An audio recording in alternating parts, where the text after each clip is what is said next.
Le pape François, un pape du peuple, un héritage pour demain, un parcours unique, un pape inattendu. Bienvenue dans cette grande histoire.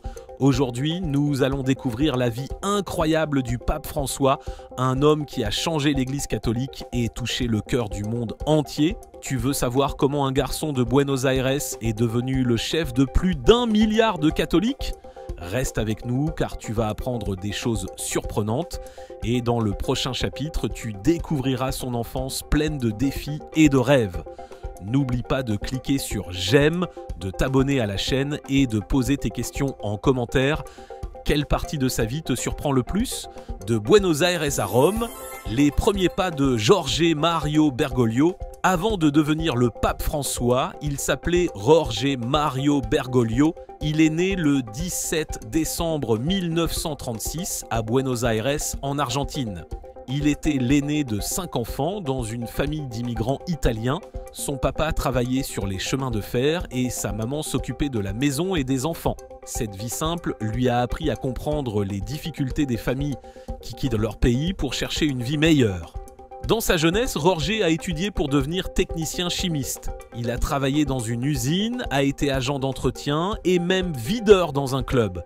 À 21 ans, il a eu une grave maladie des poumons et il a dû se faire opérer. Cette expérience a sûrement renforcé sa compassion pour les gens qui souffrent ou qui sont malades. Avant de devenir prêtre, il a aussi enseigné la littérature et la psychologie. Puis, il a choisi de rejoindre les Jésuites, un groupe de prêtres qui mettent l'accent sur l'éducation, la justice et l'aide aux plus pauvres. Il a été ordonné prêtre en 1969, puis il est devenu chef des Jésuites en Argentine, à une époque très difficile pour le pays. Il a protégé des gens en danger et il a appris à gérer les crises. Plus tard, il est devenu évêque, puis cardinal. Et enfin, le 13 mars 2013, il est élu pape, le premier venu des Amériques et le premier jésuite à ce poste. Avant de parler de ses grandes décisions, découvrons ce qui l'a motivé à changer l'Église et à défendre les plus faibles. Un pontificat de première, les grandes étapes du pape François. Dès le début, le pape François a voulu que l'Église soit plus proche des pauvres, des migrants et de la planète. Son premier voyage a été à Lampedusa, une petite île où arrivent beaucoup de migrants. Il a voulu montrer que personne ne doit être oublié. Il a aussi écrit des textes importants appelés encycliques pour défendre la justice sociale et l'environnement. Il a lancé de grandes réformes à l'intérieur du Vatican, l'endroit où travaille le pape, pour rendre l'Église plus honnête et transparente. Il a aussi ouvert la porte à plus de dialogue avec les personnes LGBTQ+, même si cela a parfois créé des débats. Dans le prochain chapitre, on va plonger dans ses combats préférés. La lutte contre la pauvreté, la protection de la terre et la défense des migrants. Tu veux savoir pourquoi il a choisi ces causes ? Ne pars pas, la suite arrive. Les causes du cœur, pauvreté, écologie et justice. Le pape François voulait une église pauvre pour les pauvres. Il a souvent dit que l'argent ne doit pas passer avant les personnes. Il a soutenu les gens qui luttent pour avoir un toit, du travail ou de la terre. Il s'est aussi beaucoup occupé de la planète qu'il appelle « notre maison commune ». Dans son texte Laudato Si, il explique que tout est lié. Si la terre va mal, les pauvres souffrent encore plus. Il a aussi défendu les migrants, c'est-à-dire les personnes qui quittent leur pays à cause de la guerre ou de la pauvreté. Il a dénoncé ce qu'il appelle la mondialisation de l'indifférence, c'est-à-dire le fait que beaucoup de gens ferment les yeux sur la souffrance des autres. Dans ses discours, il parle souvent de miséricorde, un mot qui veut dire pardon et compassion. Pour lui, l'Église doit être comme un hôpital qui soigne et accueille tout le monde. Il insiste aussi sur la dignité humaine. Chaque personne est précieuse, peu importe son origine ou sa situation. Avant de découvrir ses voyages autour du monde, dis-nous en commentaire quelle cause te touche le plus. Voyage autour du monde, un pape proche des gens. Le pape François a beaucoup voyagé. Son premier grand voyage a été à Lampedusa pour soutenir les migrants.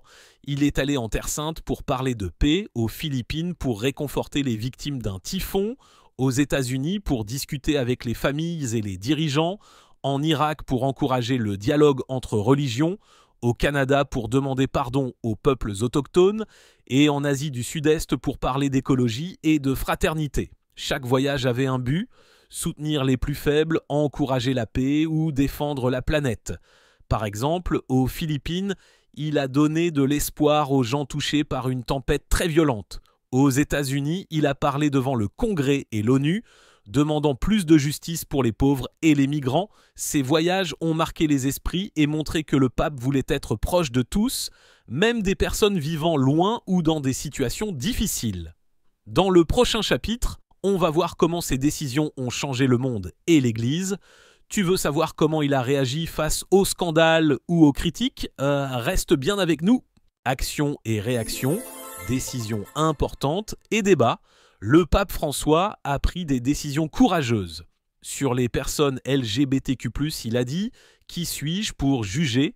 et a permis la bénédiction des couples de même sexe, même si l'Église reste contre le mariage homosexuel. Cela a été salué par certains, mais critiqué par d'autres. Face au scandale d'abus dans l'Église, il a d'abord été critiqué, puis il a demandé pardon aux victimes et a changé les règles pour mieux protéger les enfants. Il a aussi lancé de grandes réformes pour rendre les finances du Vatican plus claires et honnêtes en luttant contre la corruption. Il a réorganisé le Vatican pour donner plus de place aux laïcs, c'est-à-dire aux personnes qui ne sont pas prêtres, et même aux femmes. Il voulait que l'Église soit plus ouverte et plus proche de la vie des gens. Avant de parler de ses relations avec les autres religions, pose ta question en commentaire.